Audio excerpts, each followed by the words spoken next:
Previous class chapter 10 में आपको कुछ इंट्रोड्यूस किए थे 3D के बारे में।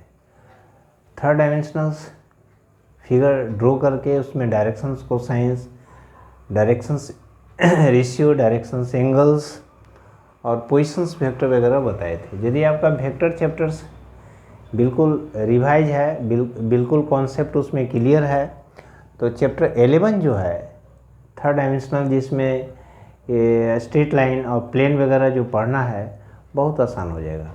चाहे इक्वेशन प्लेन का हो या इक्वेशंस ये स्ट्रेट लाइन का हो, angle between to line find करना हो, शॉर्टेज डिस्टेंस फाइंड करना हो, वेक्टर फॉर्म में हो, कार्टेशियन फॉर्म में, बहुत आसान पड़ेगा।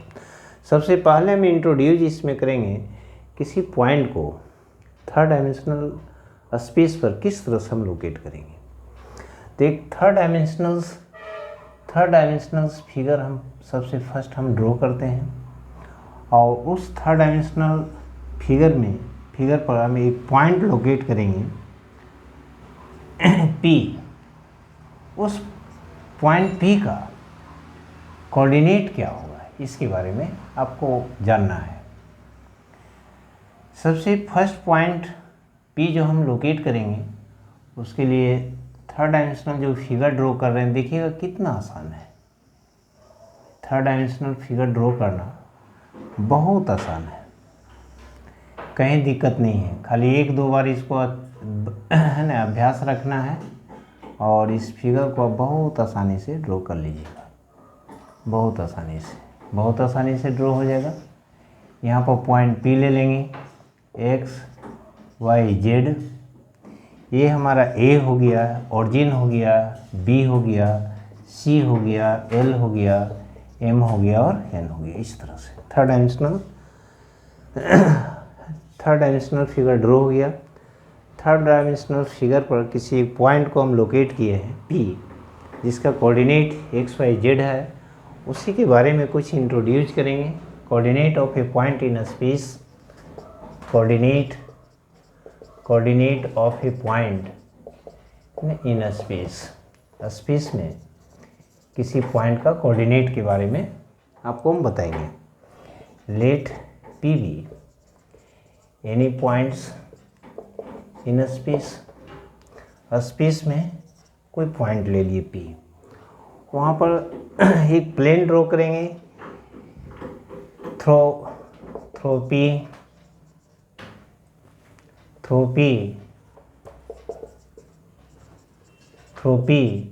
Draw three planes. इसमें तीन प्लेन जो हम ड्रॉ कर रहे हैं, draw three plane P L A N, P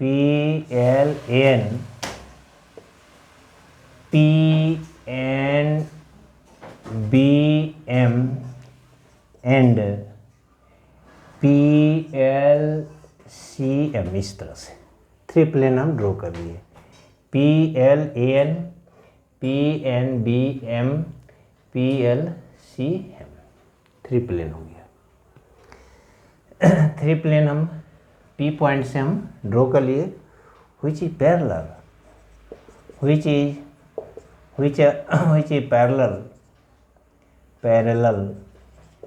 to.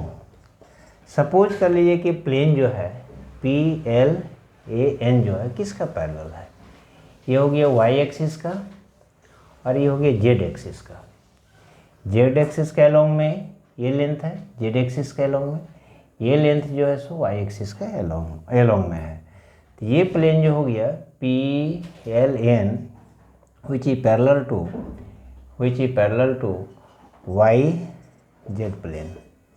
YZ plane का है। P N B M ये किस प्लेन का है, तो एक Z है और ये X है, तो इसको लिखेंगे ZX प्लेन एंड PLCM। तो ये हो गया सो Y का, ये हो गया X का, XY प्लेन रिस्पेक्टिवली। इस तरह से हम ये जो प्लेन हो गया PLAN जो है वो प्लेन जो हो गया YZ का प्लेन का पैरेलल है, और PNBN जो है ये हो गया सो ZX प्लेन का है, और उसी के अलोंग में है, उसी का पैरेलल हो गया PLCM जो है XY प्लेन का पैरेलल है। अब इसमें जो है लेट OA इक्वल टू हम x ले लेते हैं, OB जो है इक्वल टू हम y ले लेते हैं, एंड OZ इक्वल टू हम z ले लेते हैं। तो ये P पॉइंट का कोऑर्डिनेट हो गया। P पॉइंट का जो हमारा कोऑर्डिनेट आ गया, P पॉइंट का कोऑर्डिनेट जो आ गया यानी x, y और z। तो सपोज कर लीजिए कि x के बारे में हम क्या लिखेंगे। x हमारा क्या है, किस तरह का कोऑर्डिनेट है। x जो है distance of point P from x जो रहेगा तो लिखेंगे YZ प्लेन से वो डिस्टेंस है, YZ प्लेन का वो डिस्टेंस हो गया। इसी तरह से हम बोलेंगे कि y जो है, y के बारे में आप क्या बताइएगा, ये पॉइंट y के बारे में क्या बोलिएगा। तो y जो है distance of point P from ZX plane से। बोलेंगे कि आपको z के बारे में आप क्या बताइएगा, तो ये डिस्टेंस हो गया, distance of P from XY plane.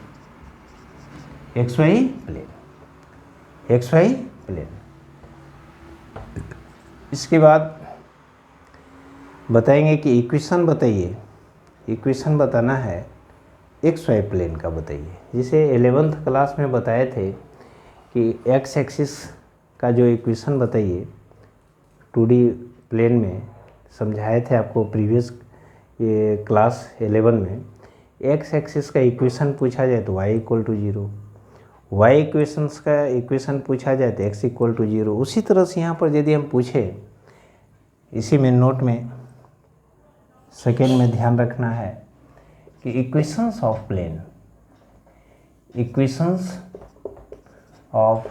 The plane यदि हम पूछे कि बताइए कि equations of plane YZ plane का इक्वेशन क्या है।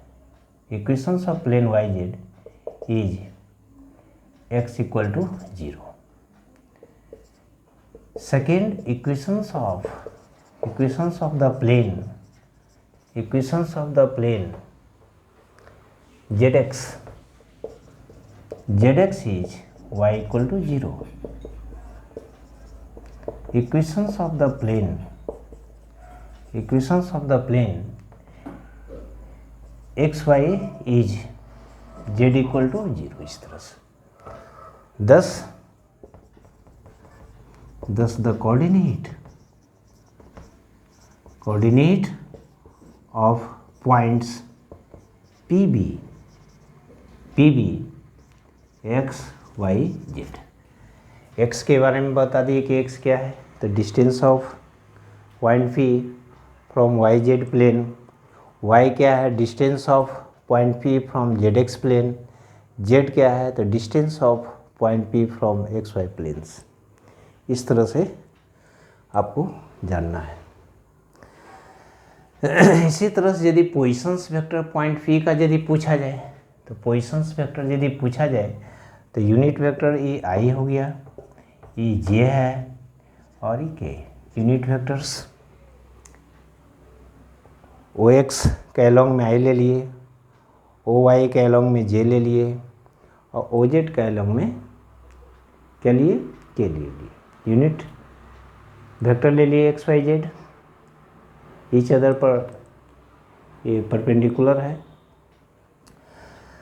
तो पोजीशंस वेक्टर्स इसको तो लिखना नहीं है, इसे यदि पूछा जाए तो positions vectors of A point P is, यदि पूछा जाए तो वहाँ लिखेंगे xi, वाई जे और जेड के, इस तरह से आर ले लेंगे।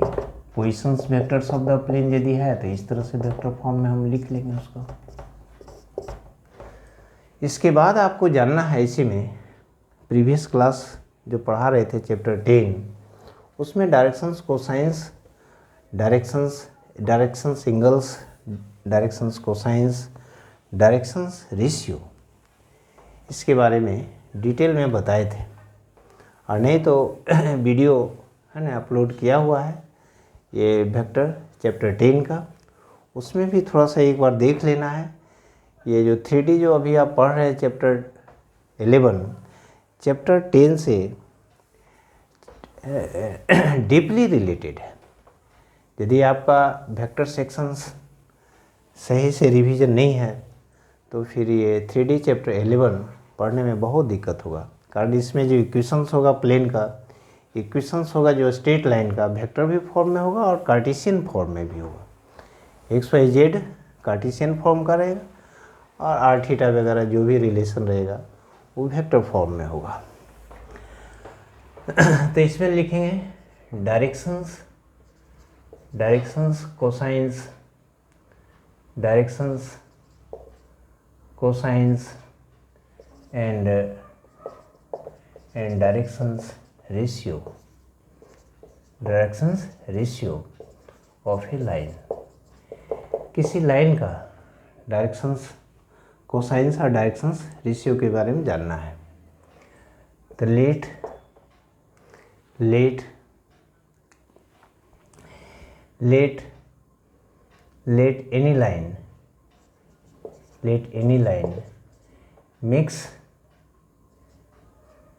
any line makes angle alpha, beta, gamma along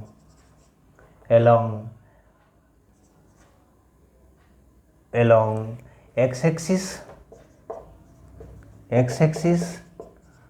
y-axis and z-axis, such as L equal to cos alpha, M equal to cos beta, N equal to cos gamma, is called directions cosines of the given line कोई भी line होगा, L होगा, given line L।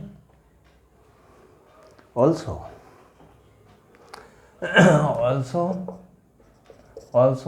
3 numbers, also taking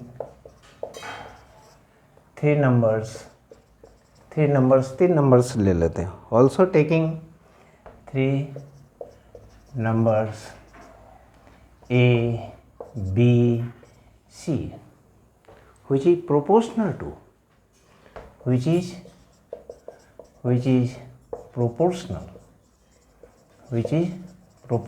to directions cosines L, M and N, ऐसा यानी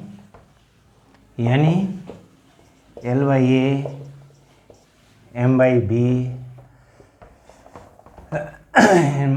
M by B and N by C is called direction ratio of that line L, उस line L का। थोड़ा सा note में ध्यान रखना है, यदि आपको पूछा जाए कि बताइए कि डायरेक्शंस कोसाइंस एक्स एक्सिस का क्या होगा, डायरेक्शंस कोसाइंस वाई एक्सिस का क्या होगा, डायरेक्शंस कोसाइंस जेड एक्सिस का क्या होगा, तो इसके बारे में क्या बताइएगा। प्रीवियस क्लास में भी बताए थे कि डायरेक्शंस कोसाइंस में इसको लर्न करना है, ऑब्जेक्टिव वगैरह में भी काम आता है। L का स्क्वायर, M का स्क्वायर, N का square equal to 1। Also directions cosines of x axis का कहेगा तो उसका 1 लिखना है, बाकी 2 का वाई जेड को 0 0 लिखना है। सेकेंड में directions cosines of y axis का यदि पूछा जाए आपको तो वाई एक्सिस का 1 होगा, बाकी का 0 0। यदि आपको पूछा जाए directions cosines of Z axis का पूछा जाए तो 2 0 0 एक्स वाई होगा, जेड का 1 होगा, इस तरह से। यदि पूछा जाए कि डायरेक्शंस कोसाइंस को आप कैसे फाइंड कीजिएगा, कोई वेक्टर दिया हुआ है या कोई लाइन दिया हुआ है तो उसका directions cosines how you find, कैसे पता लगाइएगा। How you find the directions cosines of any vectors either's directions cosines of any lines. तो डायरेक्शंस कोसाइंस निकालने के लिए सबसे फर्स्ट हमको देखना होगा कि उसका डायरेक्शंस रेशियो वगैरह दिया है कि नहीं। डायरेक्शन रेशियो दिया था, आसानी से निकाल लेंगे। तभी बताए थे कि डायरेक्शन रेशियो जो है प्रोपोर्शनल होता है, डायरेक्शन रेशियो प्रोपोर्शनल होगा डायरेक्शन कोसाइंस का। तो इसको हम के वगैरह लेट कर लेंगे, ध्यान रखिए। तो एल इक्वल टू पूछा जाए तो बोलिएगा सर एल इक्वल टू ए के लिख दीजिए, एम इक्वल टू बी के लिख दीजिए, एन इक्वल टू सी के लिख दीजिए। तो अभी हम बता रहे थे कि डायरेक्शंस कोसाइंस का जो स्क्वायर होता है, जो directions cosines l m n जो है उसका स्क्वायर का जो सम होगा इक्वल टू 1 का होता है, इस तरह से। तो हमारे पास एल का value A K square, B K square का होल स्क्वायर, सी के का whole square equal to 1। This means K square common ले लीजिए सबसे, A square B square plus C square equal to 1। K square equal to 1 by A square B square plus C square. K का जो value आ गया plus minus 1 by root A square plus B square plus C square.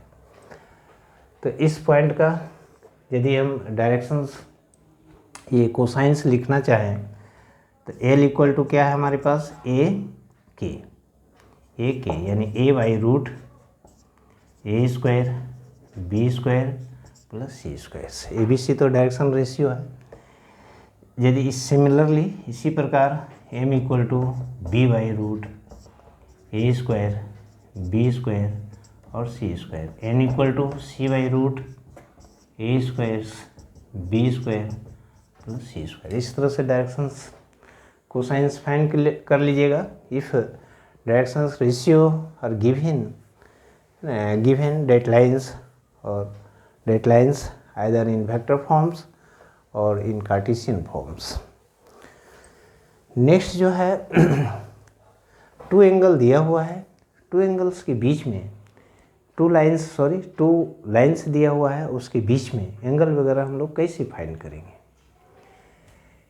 Angle between, अब suppose कर लीजिए कि angle between two lines find करना है। Two lines L1 and L2, दो लाइन हमारे पास दिया हुआ है। उस दोनों लाइन के बिटवीन कुछ तो एंगल होगा, तो उस एंगल को हम लोग हाउ फाइंड, किस तरह से पता लगाएंगे। Angle between, let theta be the angle between the lines L1 and L2, इस तरह से। तो उस केस में हम cos थीटा क्या लिखेंगे। cos थीटा यदि हमको लिखना हो तो theta be the angle between two lines and their directions cosines be L1 M1 N1 and L2 M2 and N2। Then cos theta, उसकी डायरेक्शंस कोसाइंस भी दिया हुआ दोनों लाइन का, लाइन है तो उसका डायरेक्शन रेशियो भी होगा, डायरेक्शंस कोसाइंस भी होगा। अब यदि हमारे पास डायरेक्शंस कोसाइंस दोनों लाइन का दिया हुआ है तो उस केस में cos थीटा जो हमारा एंगल होगा, तो उस दोनों लाइन के बिटवीन में जो एंगल थीटा है तो वहाँ पर हम cos थीटा लिखेंगे। L1 L2 M1 M2 N1 N2, इसका वैल्यू निकाल लेंगे। इसका वैल्यू जब हम फाइंड कर लेंगे तो cos थीटा का वैल्यू आ जाएगा, दोनों लाइन के बिटवीन में जो एंगल है वो फाइंड हो जाएगा। सेकेंड में है कि if L1 and L2 be perpendicular each other, each other पर यदि परपेंडिकुलर है, उस केस में L1 L2 plus M1 M2 N1 N2 का वैल्यू क्या आएगा, 0 आएगा। इफ़ एंड ओनली इफ है, यदि ये यदि दोनों लाइन यदि परपेंडिकुलर है, बोथ लाइन परपेंडिकुलर है, तो दोनों लाइन का जो डायरेक्शंस कोसाइंस का जो ये प्रोडक्ट है, पहला लाइन का L1 तो दूसर का L2, फर्स्ट लाइन का M1 तो सेकेंड का M2, फर्स्ट लाइन का N1 तो सेकेंड का N2 इक्वल टू 0 होगा। If both lines are parallel भी हो सकता है, उस केस में क्या होगा, यदि लाइन दोनों पैरेलल हो जाए तो डायरेक्शंस कोसाइंस उसका क्या होगा, प्रोपोर्शनल हो जाएगा। थर्ड जो है, इफ़ L1 जो है पैरेलल हो गया L2 का, then L1 by L2 M1 by M2 N1 by N2 इस तरह से होगा। इस तरह से आपको कुछ ये इसमें नॉलेज जो प्रोवाइड किए हैं, कुछ बेसिक नॉलेज जो आपको प्रोवाइड किया गया है, फंडामेंटल कॉन्सेप्ट जो 3D का बताया गया, उसमें हम सबसे फर्स्ट बताया है किसी पॉइंट को स्पेस में किस तरह से लोकेट करेंगे, उसका कोऑर्डिनेट को किस तरह से इंडिकेट करेंगे। सेकेंड बताया कि उस लाइन का डायरेक्शंस कोसाइंस डायरेक्शंस रेशियो को हम लोग किस तरह से इंडिकेट करेंगे, किस तरह से लोकेट करेंगे, किस तरह से डिनोट करेंगे, किस तरह से डिस्क्राइब करेंगे। थर्ड बताए थे कि दो लाइंस यदि दिया हुआ है तो उसके बीच और उस दोनों लाइन का डायरेक्शंस कोसाइंस दिया हुआ है तो उसका एंगल वगैरह को हम लोग किस तरह से फाइंड करेंगे। बोथ लाइन यदि परपेंडिकुलर है तो उसका डायरेक्शंस रेशियो का जो इच फर्स्ट लाइन का डायरेक्शन रेशियो और सेकेंड लाइन का डायरेक्शन रेशियो का जो ये प्रोडक्ट होगा, उस केस में वो 0 आएगा सम करेंगे तो। यदि दोनों लाइन यदि ये पैरेलल हो जाएगा तो बोथ लाइन का डायरेक्शंस कोसाइंस प्रोपोर्शनल होगा। नेक्स्ट क्लासेस जो कंटिन्यू करेंगे, ये 3D का बेसिक नॉलेज प्रोवाइड किया, अब इस पर कुछ सम को कंटिन्यू करेंगे, इस पर आधारित कुछ सम को कंटिन्यू करेंगे। कोई इक्वेशंस वेक्टर फॉर्म में दिया हुआ है तो उसका डायरेक्शंस रेशियो किस तरह से इंडिकेट करेंगे, यदि डायरेक्शन रेशियो इंडिकेट किए तो उसका डायरेक्शंस किस तरह से फाइंड करेंगे। तो आज का वीडियो आपको अच्छा लगा हो तो लाइक सब्सक्राइब करना है, कमेंट के द्वारा डाउट को भेजना है, लिखना है, बार बार अभ्यास करना है। धन्यवाद।